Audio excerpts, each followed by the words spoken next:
న్యాయమైన డిమాండ్ల సాధన కోసం 4 రోజుల సమ్మె బాట పట్టిన మున్సిపల్ కాంట్రాక్ట్ కార్మికులు అర్ధనగ్న ప్రదర్శనలకు దిగారు. పశ్చిమ గోదావరి జిల్లా నర్సాపురం మున్సిపల్ కార్యాలయం వద్ద జాయింట్ యాక్షన్ కమిటీ ఆధ్వర్యంలో కార్మికులు అర్ధనగ్న ప్రదర్శనలతో మోకాలపై కూర్చొని నిరసన వ్యక్తం చేశారు. కనీస వేతనం 24,500 ఇవ్వటంతో పాటు ఉద్యోగ భద్రత కల్పించాలని నినాదాలు చేశారు. ఈ సందర్భంగా సంఘం నాయకులు మాట్లాడుతూ ఎన్నికల ముందు కార్మికులకు ప్రభుత్వం ఇచ్చిన హామీలను అమలు చేయాలని డిమాండ్ చేశారు.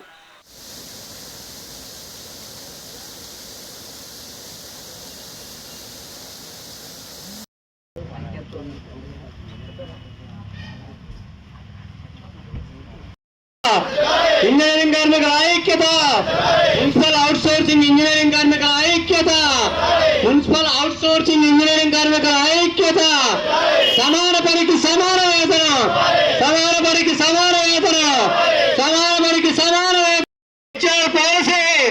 టెక్నికల్ చేత 29,200, టెక్నికల్ చేత 29,200, నాన్ టెక్నికల్ చేత 24,000.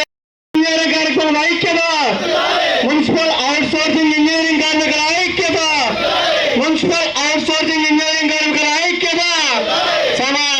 మా జీతాలు, మా జీతాలు, మా జీతాలు.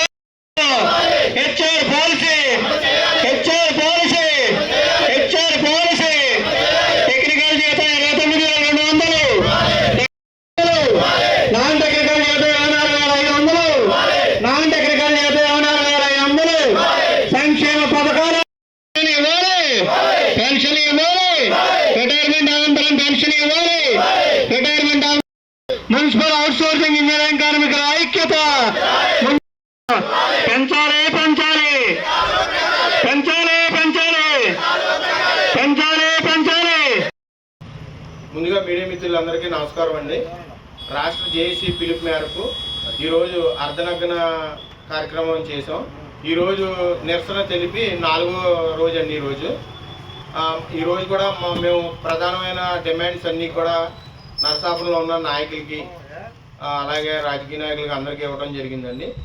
వాళ్ళందరూ కూడా చాలా సానుకూలంగా చెప్పారు. అలాగే పైనుంచి కూడా మాకు సానుకూలంగానే ఉన్నట్టుగా తెలుస్తుందండి. మాకు ఇలాగ జీతం పెంచి అలాగే సంక్షేమ పథకాలు కూడా ఇచ్చేలాగా మీ మీడియా మిత్రులు కూడా మాకు సహకరించాలి. అలాగే ఇప్పుడు ఏంటంటే తల్లికి వందనం ఎలాగే ఇవ్వలేదు, నాన్నకి జీతం అన్నా పెంచమని మా పిల్లలు అది అడుగుతున్నారు. అలాగే ఈ యొక్క సమ్మెనంతా కూడా ఇంకా పై స్థాయికి తీసుకెళ్ళి మా న్యాయమైన డిమాండ్స్ ఓకే అవ్వాలని కోరుకుంటున్నాం. నమస్కారం. మిత్రుల వారికి నమస్కారం అండి. మేము ఈరోజు ఇక్కడ చేస్తున్న సమ్మె 4వ రోజు చేరుకుంది. రాష్ట్ర జేఏసీ పిలుపు మేరకు మేము ఈ సమ్మె చేస్తున్నాము. ఎందుకని ఆల్రెడీ రాష్ట్రం నుంచి గవర్నమెంట్ వారికి చర్చల నిమిత్తం మన 2వ తారీఖున జరిగిన చర్చల్లో చెప్పడం జరిగినది. ఆ రోజు మున్సిపల్ మినిస్టర్ గారు సీఎం గారితో మాట్లాడి మీ కోరికలు సమానమైనవే, మేము తీరుస్తామని చెప్పి హామీ ఇచ్చారు. హామీ ఇచ్చినా కూడా ఇప్పటి వరకు దాని మీద స్పందించలేదు. మేము మొన్న చెప్పినట్టుగానే 28వ తారీఖు వరకు కూడా ఇక్కడ మేము వాటర్ సప్లై కానీ వీధి దీపాలు కానీ సమ్మెలో ఉంటూనే వాటి జనాలకు ఇబ్బంది కలగకుండా చేస్తున్నాము. ఇప్పటివరకు కూడా గవర్నమెంట్ దానిపై స్పందన లేదు. 28 నుంచి వాటర్ సప్లై వీధి దీపాలు కూడా పూర్తిగా సమ్మెలోకి వస్తున్నామని తెలియజేస్తున్నాము. అంతేకాకుండా మా జీతాలు పెంచడం విషయంలో అశ్రద్ధ వహిస్తున్న గవర్నమెంట్ని మేము గవర్నమెంట్ మీద ఏ విధంగా కోపం లేదు మాకు. కాకపోతే ఏంటంటే ఒకటే బాధ, మాకు 13,000తో మేము ఎలా బతికేది? 13,000 ఇస్తూ కూడా మాకు సంక్షేమ పథకాలు అమలు చేయట్లేదు. దానివల్ల మేము చాలా ఇబ్బంది పడుతున్నాం, మా ఫ్యామిలీస్ కూడా ఇబ్బంది పడుతున్నాయని గవర్నమెంట్ వారికి తెలియజేసుకుంటున్నాం. మేము పడే బాధలు 13,000కి ఎలా ఉంటాయనేది వర్ణించలేనిది. మీరు అర్థం చేసుకుని మాకు మా కుటుంబాలకి గవర్నమెంట్ సాయం చేసి మా జీతాలు పెంచి, గత గవర్నమెంట్లో జీతాలు పెంచడం జరగలేదు, అలాగే మాకు వచ్చే అమ్మఒడి కానీ ఇవన్నీ కూడా తీసేయడం జరిగింది.